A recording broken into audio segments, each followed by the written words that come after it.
This one's exciting, folks. I am your host, Jay Black. Welcome back to Adventures Elsewhere Reviews. Or welcome, if it's your first time. For those that are joining for the first time, this is the spoiler-free book review show. Most of what we do is indie books here. And today I am here with something very exciting. If you'll recall my Reads of 2024 video, I believe this was number 1 on the hype list for 2025. This is Nick Ripley's Aberration. He was kind enough to send me an ARC. This is my honest review. So if you've been living under a rock and you've never heard of this book before, firstly, what are you doing? Secondly, a few things about it. This is a psychological horror. If you know anything about me, you know I love psychological horror. This is, of course, an adult book. This is Nick Ripley we're talking about. It's 270 pages, so a nice quick read. I did end up reading this over 2 days instead of 1, but that's because I got a couple of chapters in and was like, oh no, wait, I need to make dinner. This is self-published and I read the ebook. So just to reiterate, this is spoiler-free, you don't need to click away at any point. At the beginning of these episodes, I like to give my overall impression of books in 3 words. I think it's nice to do a sort of summary at a glance type thing. So with this one, it's not just that it's terrifying, it is also horrifying. I'll get more into that later. It's also nightmarish, and I don't mean that in a fear sort of way, I mean that in a sort of flow-pacing tone sort of way. It does very much feel like a nightmare. And it's also really bizarre as well. It's a very, very strange book. Where to begin with this book is really difficult, but it's very character-driven. So that's where I'm going to start with this one. And we're going to start with our main character, our POV character, Rachel. This is a single POV book for what it's worth. So Rachel is a freelance photographer, and I think her age, I don't know that her age is explicitly stated in the book, but she's like late 20s, early 30s, thereabouts. And she's a sort of interesting character to have as a main character because she's kind of a dick. Like, that's kind of the thing with her, is she does kind of seem to think she's better than everybody else, and like not in like a particularly funny or endearing way. She's just kinda not very nice and is very judgmental. She's quite mean. She's also just kind of having a really shitty time of everything, so you sort of get some sympathy for her quite quickly, even though she's not a very nice person necessarily.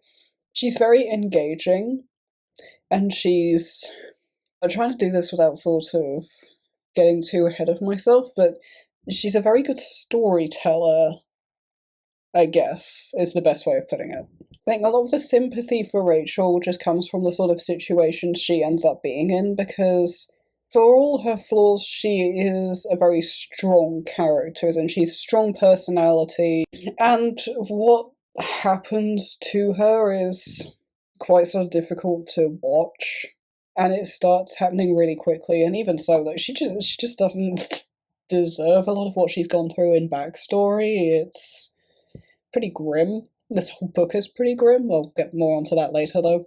There's a pretty big host of side characters for such a short book as well. There are quite a lot of quite prominent side characters. I am going to start with Matty on this one. He's like the first side character I think we see, and he's this flamboyantly gay man. He's to some extent Rachel's assistant. He's her best friend. He's very sort of catty, bitchy. Again, not necessarily the nicest person, but quite endearing and can take a joke at his own expense quite well. And to be fair to Rachel, she can as well. They do quite a lot of back and forth, and that's really well done. I really enjoy that. But like Matty, despite everything and despite the sort of persona he puts on, he does actually seem to care about the people he does care about. Again, he's very, like Rachel, actually very judgmental and all of that, but seems to have a bit more care for the world and people around him than she does. So there's that. So let's get on to Dana. And Dana is Rachel's other notable friend. They were like sort of formerly best friends is sort of the best way I can put it. They've sort of grown apart a bit over time, but they're spending more time together because Dana's about to get married. And Dana just seems like a decent person for the most part. And you get enough information from backstory, trying to skirt around spoilers, to sort of feel a bit sad for Dana and the sort of person that she's become, because you get the impression that she's just not really at all the person she used to be. She has flashes of it at points, and that person's very fun, but she's almost not all there. And this is the fault of a man called Trevin. And from basically the first line of him, as opposed to sort of inner monologue introduction, it's just, oh, not this guy. It's so quickly and so viscerally, oh, not this guy. Just almost immediately. It's actually amazing how much of a jerk this guy is from, like, moment one. The first thing I think he does is he says hello to someone, but he just does it in this, I think it's described to be like this. So, maybe this is a slight Brit thing here, but if people do that, I just want to rip their heads off. This is one of those I want to strangle you moments because you're doing this entirely seriously and you think you look really cool on my guy. You do not. And honestly, that kind of just tells you everything you need to know about this guy. He's just kind of a jerk. He's not a particularly nice guy, but in many ways is actually kind of nicer than Rachel. There's a really interesting scene where the two of them, Rachel and Trevin, are having a sort of conversation. Because Trevin is Dana's fiancé. Rachel and Trevin do not like each other, and it's not exactly a secret, but because it's the sort of lead up to this wedding, and Trevin sort of takes her aside and says, look, can we at least try to get along for Dana's sake, or at least I have the sort of appearance of it, can we just try and, be civil with each other? And Rachel's just like, no. That was sort of interesting to me, because Rachel does seem to care a lot about Dana, and so does Trevin, arguably, in his own way, but that was just a sort of interesting scene, because it's so entrenched and so obvious, that Trevin is a jerk, but Rachel's not necessarily any better, so yeah, that one stuck in my head. But there are still two more side characters I want to talk about briefly. So the next is Penelope, and this is Dana's other friend. And Penelope is an adult model. She's a really interesting character because you don't see much of her before everything starts going absolutely bananas in this book. So it's really hard to actually get any kind of read on who she really is. But what the sort of read you can get from her straight away is that she's very sort of carefree. She's this fun-loving, carefree, uninhibited, not necessarily a party girl type person, but she has this appearance of being very open and honest, but also comes across as incredibly guarded and quite fake at points. I mean, her laugh is, I can't remember exactly how it's described, but it's something along the lines of a squirrel being electrocuted, I think.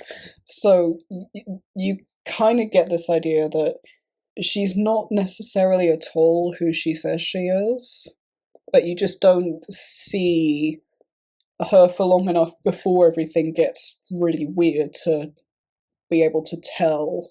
But she's interesting, and her relationship with Rachel and how that changes so wildly depending on the moment, that I thought was really interesting.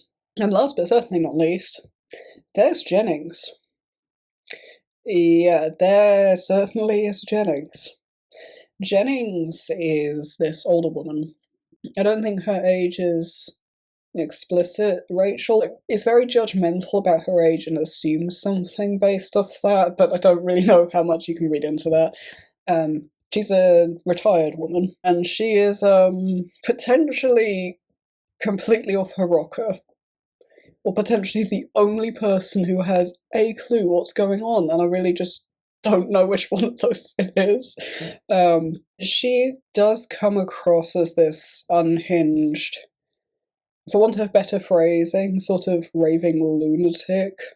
She is incredibly inconsistent by design, and it's one of the things that makes this book so unsettling from the get-go, is her and the way she behaves. But also, if you start to think about it for a moment, you're like, okay, but what actually happened there? And that makes it worse. It's also not very clear at points whether she's alive or not. It's genuinely really difficult to tell. I wanted to talk a bit about the pacing of this book, because this is usually something I think about after finishing a book. It's usually one of the last things I think about when I'm analysing a book in any kind of way. But this struck me so much while I was reading it, and honestly really early in reading it. So by chapter 6, 7, I was really thinking about the pacing, because it's maniacal. It's the only way I can describe it. The pacing in this book is maniacal, and it's brilliant, because it starts off in the first couple of chapters, it's quite almost slice of life. It's quite slow, quite methodical, and then by not very far in, it's just like, hey, we're going at 9,000 miles an hour, and that is just, this is how it goes, guys, enjoy. And the thing is, it's not a gradual change, it's not far off a light switch. And at points you think the pacing slowed, but it hasn't. It's just, it's really hard to try and explain this, because it's genuinely just so confusing, but it's maniacally brilliant in how confusing it is. I don't know, it's one of those where I don't know how you think to do this, how you conceive to pace and structure a story in this way. I fundamentally don't understand how you do that.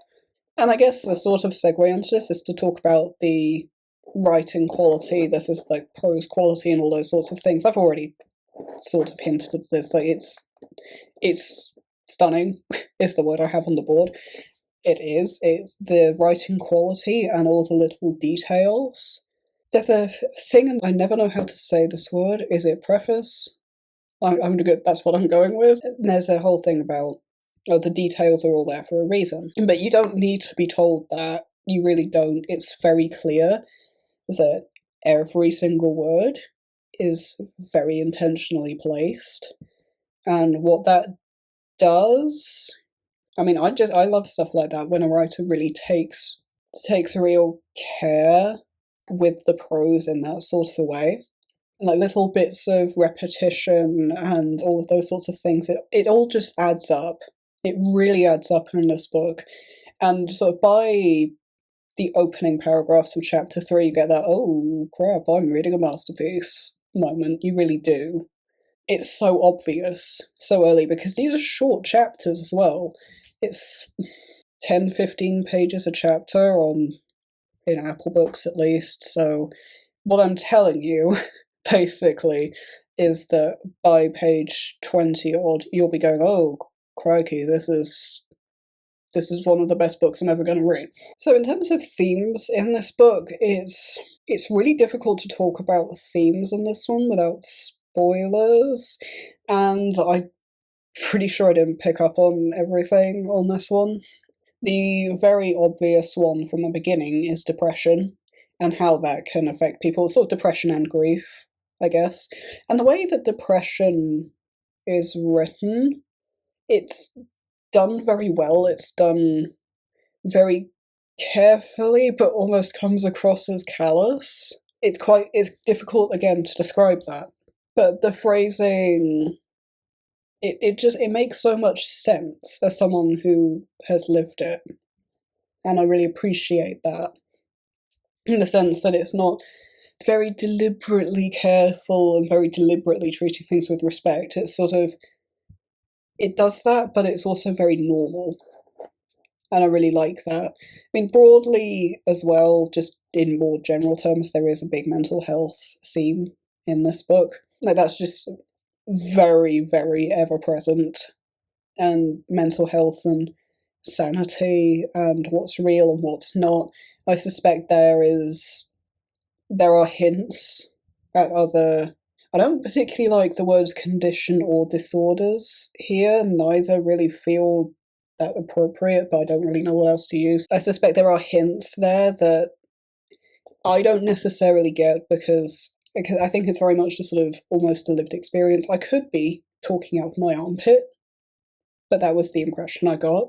There is also somewhat of a theme of just shitty men as well, and the sorts of things that they do, and the way that, for want of slightly better phrasing, I guess, the way that they change women, and the sorts of effects that they have on the people around them. In terms of world building and lore, this is contemporary setting, so there's not a whole load of this. It's set mostly in Hawaii.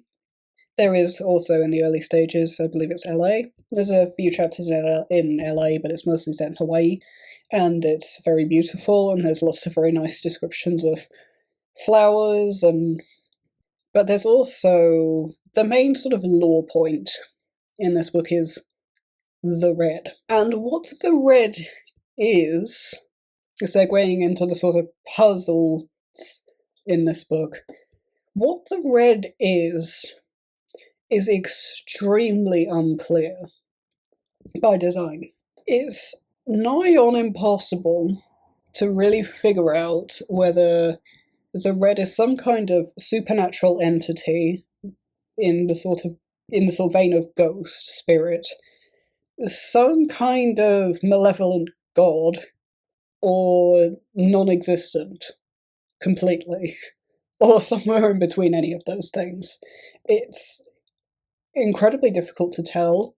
If you were to put a gun to my head and say, what is the red? I would probably land somewhere between a spirit and a malevolent god. Perhaps some sort of folklore creature that I'm not aware of. I'm not great on folklore, to be honest. Some sort of folklore reimagining. I couldn't tell you. I'm talking of having a gun to my head. There is a murder. And it's a big event. And, our main character is very closely involved in that. And it fuels a lot of conflict and internal tension. But there's so much happening, you almost forget at points that it happened, because there's so much else to focus on, so much else to think about, and think, okay, but what exactly is going on here? You almost forget about the sort of, it's not a murder mystery aspect, really, but the sort of mystery surrounding the murder, you almost forget.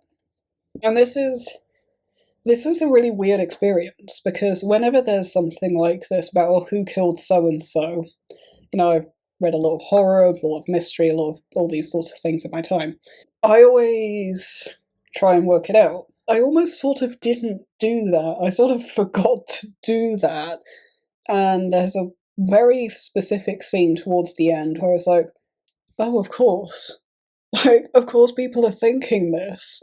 And it's so obvious. Like, of course anyone in this world would be thinking this. Anybody. But it did not even occur to me that that was something that was going to come up. Okay, I'm just going to go through it on this one.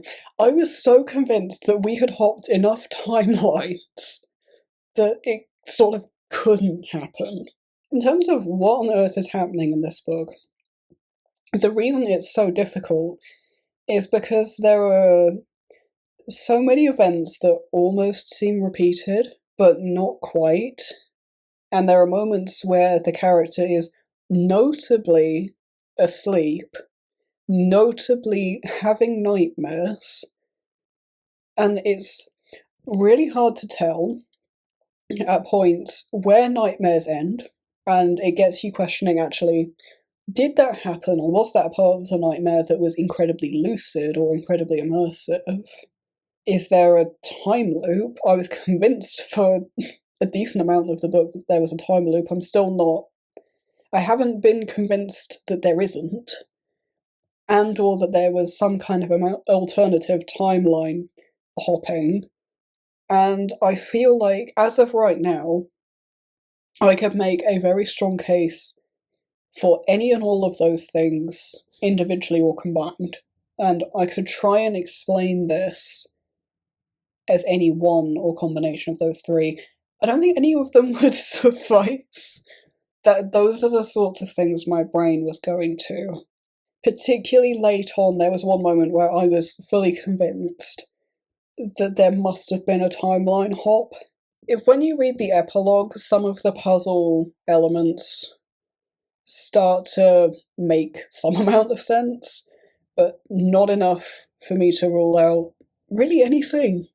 And I don't know that I've had that so profoundly with a book before. I've gone, okay, but how many times would I have to read this to try and have any coherent understanding of this whole puzzle? How many times would I have to read it? Because, I mean, it would be upwards of 10, I think. And you would have to analyse each and every word. And I do want to do that at some point, I think, and really see if I can figure it out and say to Ripley, hey, I think I got it. But I also don't want to do that because I'm 100% certain he's going to go, what are you on about? Parts of the reason it's so difficult to tell what's real, what isn't going on, is partly because this is just mastery of first-person POV. This is the sort of book that I really hoped was going to be in first person, because I knew. I mean, I've talked about this many times on the podcast, but I have opinions about when the perfect time to use first person is, and this was very obviously that. So I'm really glad this book is in first person, and the way it's mastered here, and it's interesting because Project Suncloud is in third, and very well done in third. So, again, props to the writer, got some skills here, very clearly. But the immersive nature of the first person is really what helps to sell this. I don't think you could get these same effects if you were in third. I don't know that would be possible. You could get this sort of dreamlike and puzzling and everything, but I don't think it would be immersive and all-encompassing and as impossible to work out in the same way. But it's also worth noting that that's really not the only thing that contributes to that. It's also that the fourth wall is kind of non-existent. At some point, the fourth wall seems impenetrably thick. At some points, it's very intentionally broken. And at other points, I'm not sure whether it's there or not. It's very clever, and it really helps sell that sort of dreamlike, nightmarish sort of, remind me what's real, what's actually going on, how much of this is in your head, and it's just not, on a first read, it's not possible to tell. I mean, that's the long and short of it, you just can't. You know, the tone isn't completely just sort of grim and nightmare. It almost has this...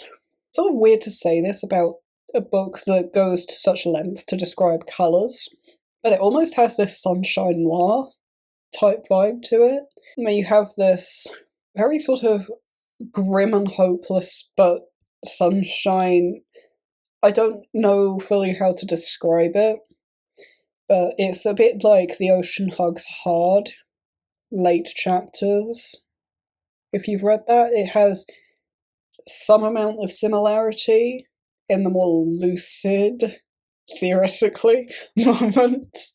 And it's also what I would describe as a very high contrast book. You have all these colours, but then at other points you have this monochrome or monochromatic almost feel to it, and at points you have this sort of bright, glorious, sort of almost euphoric tone at points, and then just the absolute pit of hell sitting right next to it.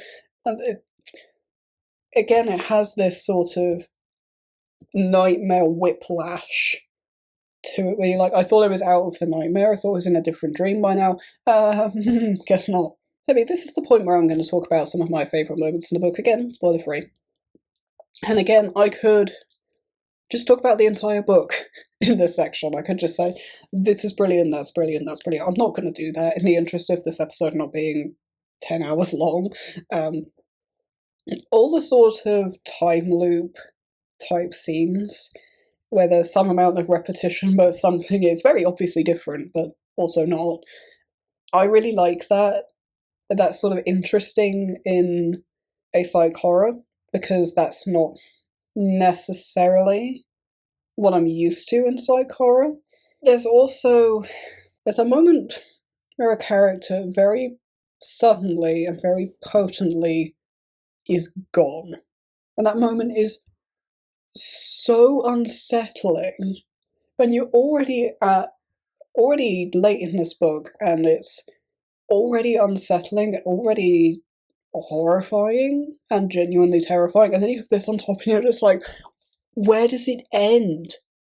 When is enough enough? When does it stop? And the answer is it just kind of doesn't. And you get to the ending, and the ending is somehow just so much.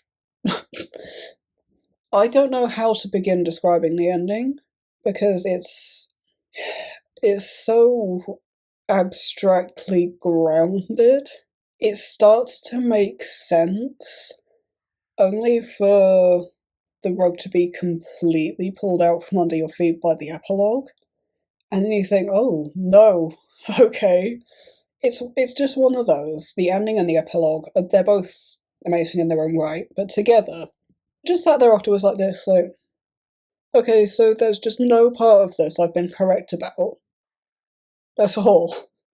I could also go on till the cows come home about art-inspiring moments as well. It's worth noting, first and foremost, that the cover of this book is amazing, but also there is a whole gallery of arts that Ripley has done in the back of the book, of different moments, and to an extent just sort of character portraits and things like that. And that's all really, really good stuff. I mean, it's Ripley's art, of course it is. I really like Ripley's art. That's not exactly a secret. He's done several commissions for me. There are a lot of moments where I'm like, oh, I could draw that, and again, very potently while reading, which is not that typical for me. But the whole design of the Man in the Hat, I've always really liked that, and reading it again, it just gets your brain going. It really gets you thinking about what he looks like and how to portray that. I really like his design. I just think it's really cool, especially in the context where it's just so wrong. It almost doesn't make sense. There's also a moment where a prominent character gets into some trouble in the water, and the way that that's written is very evocative. It's actually not very visual, but the visual is very potently there. And it was sort of weirdly, morbidly fascinating. So, last but not least, number rating out of 5. What do you reckon, guys? What do you reckon I'm gonna say? I mean, this is the most terrifying piece of horror media that I have experienced possibly ever. It is up there and has possibly dethroned 9 Clues to the Ward, which is something I never thought I would say, because that game scared the certifiable shit out of me. So for this to be that high, I mean, this book has lived up, without a doubt, to, 18 months of hype now? Like, this is quite possibly book of the year. It's just, There's so much I could say about this book, and if I was open to doing spoilers on these episodes, this would be 3 hours long. I could just take the book, take basically every page, and read you a line off it, if not a paragraph off it. There will also be a link to get this book in the description, because you just should. If you like horror, you will love this. If you don't like horror, but honestly, if you're only going to read one horror book in your time, make it this one. Link in the description to get that. But when this episode goes up, it will probably still be on pre-order. There is one last thing to do, which is to talk about if you are a fellow indie author and you would like to send an ARC in for an honest review. You can do that. There is a form in the description of the video. There's also a full information video about that that's linked, it's timestamped. But also, for what it's worth, there is a cheat sheet that appears in the outro of every episode. So if you just want a sort of at a glance, would I be eligible? It's very easy. But that is about all from me. So until next time, you have a wonderful rest of your day, and happy reading.